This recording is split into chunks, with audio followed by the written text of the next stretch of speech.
Hi, everybody. This is Valerie, and today I'm going to talk about my trip to the Soviet Union, the USSR, back in the mid-1970s. In the mid-70s, I was wanting to do some travel. I've always had a travel bug big time, and anytime anybody wanted to go for a car ride, I was always up for it. And I decided that I really wanted to take a vacation to someplace interesting, but I didn't have any money. I was working at this was I don't know if there even was minimum wage then. I hadn't heard about it if there was, but I'm sure I worked below it.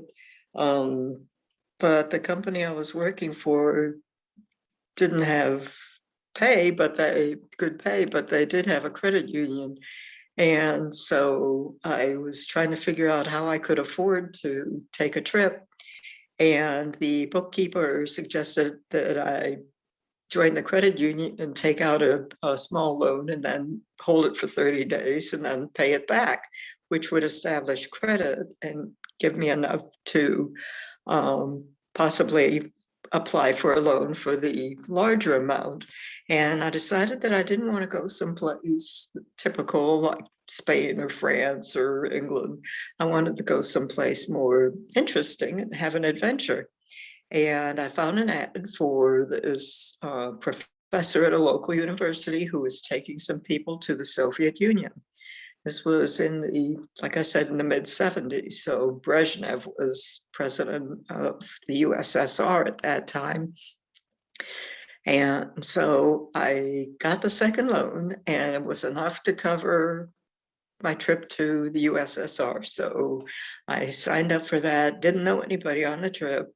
I just went by myself and met some of the people in the tour group when the plane, I was living in Orlando, Florida, so the plane went to JFK or LaGuardia Airport in New York City. And that's where I met the other members of the tour group who were coming from all other places. And we flew directly to Denmark, to Copenhagen, and then to Stockholm, Sweden, and then to Moscow. And that was a lot of jet lag because that was a 14-hour flight on a very cramped seat in the middle of a row of 5 seats. So there was no room to move and no way to sleep. Anyway, Moscow was interesting. It was, there were a lot of rules. We were assigned a tour guide who was the Soviet assigned tour guide to watch us to make sure we didn't go astray, get into trouble. And she was with us the entire trip, every step of the way. And so from Moscow, we went to, I don't recall the exact series of events, but we went to St. Petersburg, Russia, and in Russia, and out in the country to a place called Rostov, I think it was, where the public restrooms were pits in the ground, in the floor, and you just stood over the hole in the floor, and that was it. That was it for plumbing. It was just kind of interesting, riding on buses through the countryside to go to different places. I was really struck by the sight of people working in fields, very agrarian, but they were using like the wooden ox yokes, and some of them, and they used something like that over their own shoulders to carry buckets of water, like these wooden yokes, and hand plows. They were plowing the field with hand plows. Very medieval. I mean, it really felt like I had just traveled back into the Middle Ages, not advanced at all. Did go to see some fantastic museums, the museum outside of Moscow and one outside of in St. Petersburg that were just lavish, absolutely opulent, with statues and paintings and all the stuff that belonged to the czars back in the day. And they kept them, the communists kept them open for tourist travelers, I guess, bringing in money. Also got to see the Bolshoi Ballet and the Moscow Circus. And the Bolshoi Ballet they did Swan Lake, I think it was really, really beautiful. And we were told not to dress up because Russia wasn't a capitalist country. And so just wear regular plain clothes to go to the Bolshoi, no gowns, just like regular people. And the Moscow Circus was the same thing. It wasn't anything to dress up for. What struck me about that was they played Pink Floyd's Dark of the Moon album for the music behind all the acrobatic acts, and which was kind of cool. Then we took a flight, Aeroflot was their national airline, to the Ukraine, and went to Odessa in the Ukraine, and then took a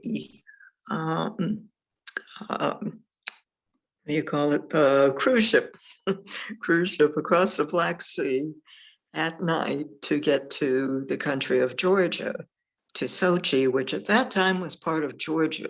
Russia has confiscated it, so it's no longer a part of Georgia, but at that time it was. It was the capital city of Georgia, the main place to go.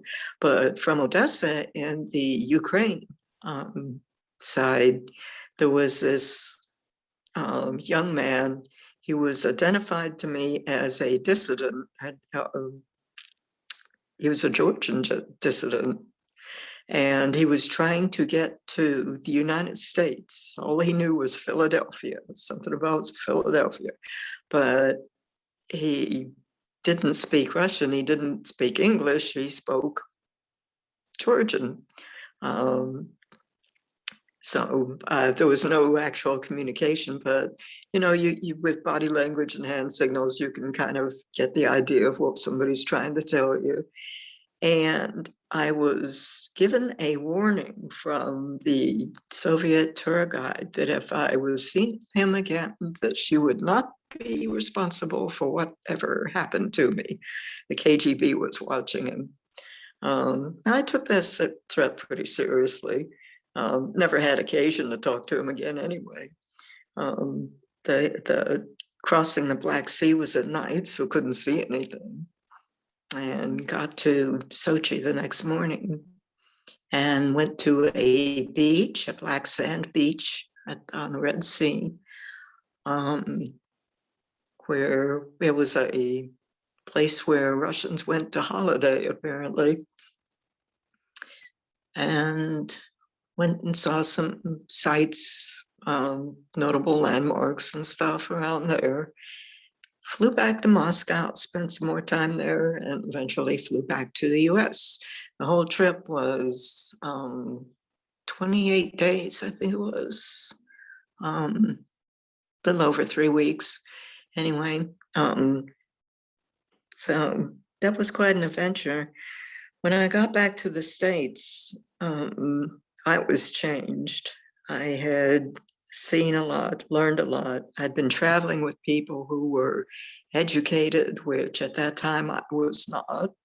I hadn't gone to college, but they were smart, they were intelligent people. And I came back and went back to my job where people were like me, just, had a high school education maybe, but that was it, if that.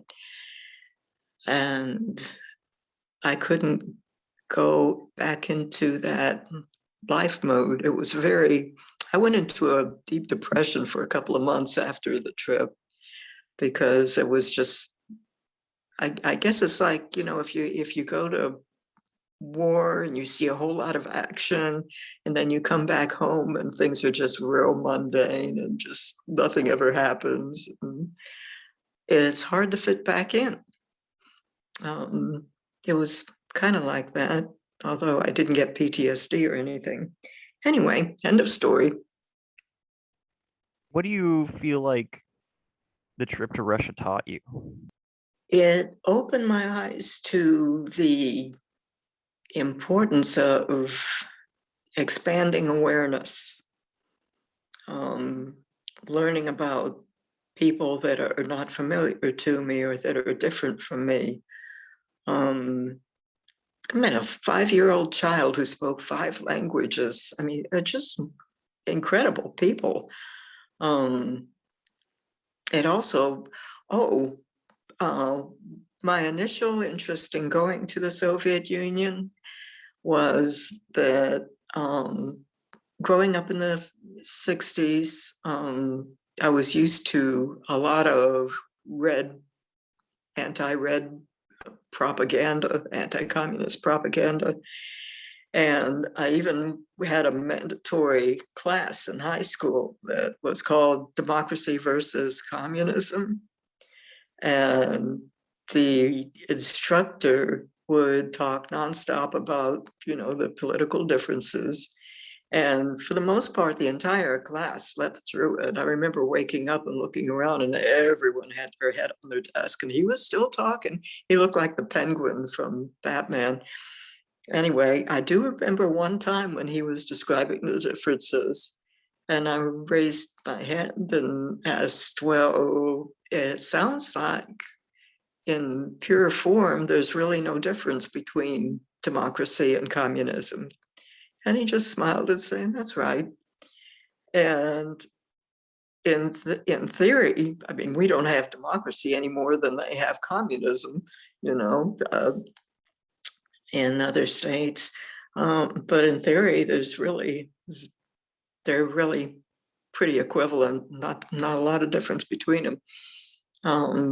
So I wanted to go to the Soviet Union because I'd been hearing all this stuff about how powerful they were and aggressive they were and evil they were and all these horrible things about them.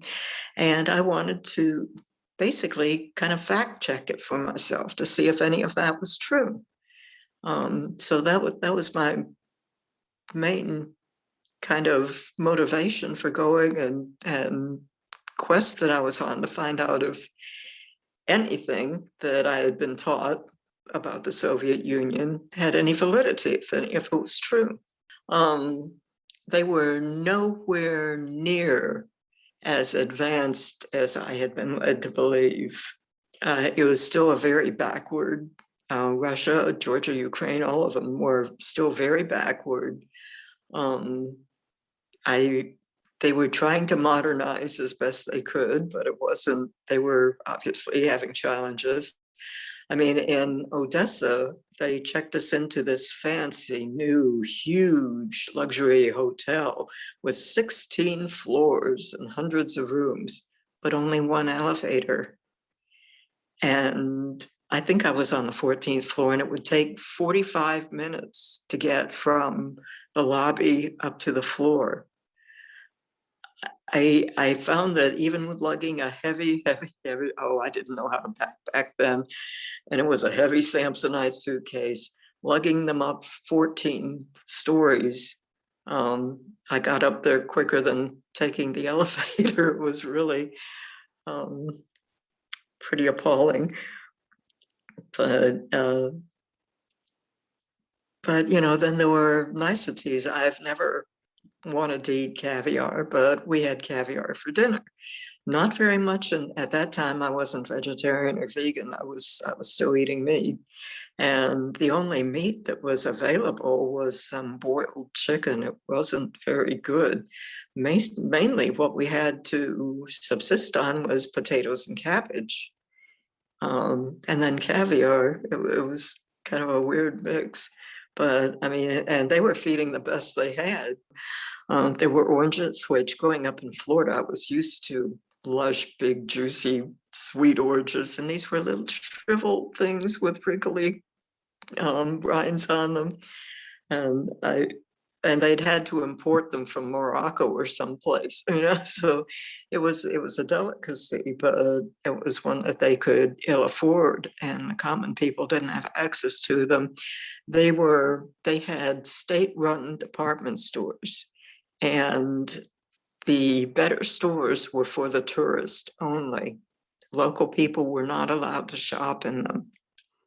And so there was a black market going on because local people, I remember somebody offering to pay me to buy an umbrella for them. And there were a couple of people on a trip who had brought suitcases full of blue jeans to sell on the black market in the Ukraine. They got off in Kiev. They didn't go on to Georgia, so I guess it worked out okay. I don't know. When we got into the Ukraine, they left the tour to go do their business. So I didn't see them again. And people used to tell me, travel when you're young, and that is such good advice. And I'm really glad I took it, because you're able to do so much more and be a lot more resilient the younger you are. And I've taken some amazing trips to different places, but and the Soviet Union was one of those trips. It broadens your horizons. It expands your mind. You see things and meet people that you just never have the opportunity to otherwise. And I highly recommend it.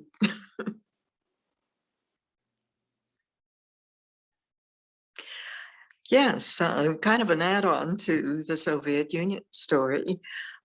They assigned me a roommate because all the hotel rooms were double occupancy and had to have two people.